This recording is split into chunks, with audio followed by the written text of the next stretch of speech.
अस्सलाम वालेकुम viewers. Corruption और बददियानती पर नाअहल होने वाले साबिक वज़ीर-ए-आज़म नवाज़ शरीफ की साहिबजादी और सियासी जानशीन मरीम नवाज़ ने अपने 9 अरब रुपए करप्शन इल्ज़ामात का सामना करने वाले ख़ावंद कैप्टन रिटायर्ड सफ़दर के हमरा पाकिस्तान से भागने का फ़ैसला कर लिया है और 10 साल तक बरतानिया में रिहाइश इख्तियार करने के बारे में वीज़े की दरख्वास्त बाज़ाब्ता बरतानवी सफारतखाना में जमा करवा दी है।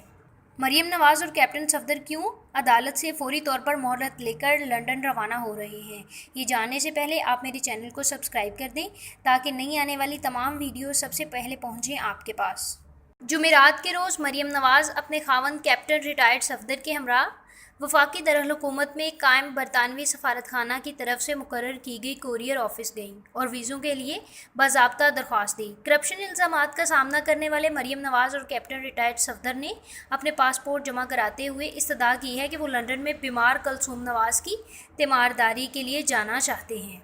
मरीम और सफ़दर की तरफ से जमा कराए गए वीज़ा दरख्वास्त की दस्तावेज़ात ऑनलाइन के पास मौजूद हैं, जिसमें वाज़ेह किया गया है कि कैप्टन सफ़दर GWF ने 10 साल के लिए वीज़ा की दरख्वास्त दी है और वीज़ा फ़ीस भी अदा कर दी है। कैप्टन सफ़दर ने वीज़ा फौरी स्टैंप लगाने के लिए 29,300 रुपये अजाफ़ी अदा किए हैं ताकि वीज़ा एक दिन के अंदर ही स्टैंप हो जाए। मरीम और सफ़दर ने अपने पासपोर्ट कोरियर ऑफिस में जमा करवा दिए हैं। जल्दी वीज़ा लगवाने के लिए हंगामी बुनियादों पर वीज़ा स्टैंप के लिए अजाफ़ी रुपये भी अदा किए हैं। मरीम ने अपना वीज़ा लगवाने का मकसद सियाहत करार दिया है और 10 सालों के लिए वीज़ा की इस्तदा बरतानवी सफारतखाना से की है।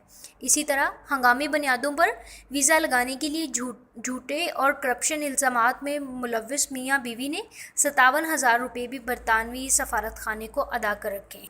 मरीम नवाज़ एहतसाब अदालत में 22 जाली दस्तावेज़ात जमा कराई थी जो कि फ्रांसीसी क्लैब से साबित हो चुके हैं, जबकि कैप्टन सफ़दर के खिलाफ नैब ने 9 अरब रुपए की करप्शन के इल्ज़ामात लगा रखे हैं। एहतसाब अदालत अगले 2 हफ्तों में शरीफ ख़ानदान के खिलाफ फ़ैसले सुनाने वाली है, जबकि शरीफ ख़ानदान की करप्शन में मुलव्विस मेंबरान मुल्क छोड़कर भागने लगे हैं।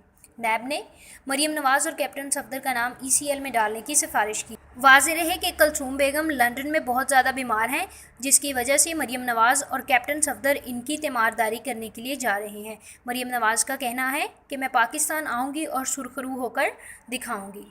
व्यूअर्स, अगर आपको ये मेरी वीडियो पसंद आई है तो मेरी न्यू इन्फॉर्मेटिव वीडियोज़ के लिए मेरे चैनल को सब्सक्राइब करें, लाइक करें और इस वीडियो के बारे में अपने कमेंट्स का इजहार करना मत भूलें।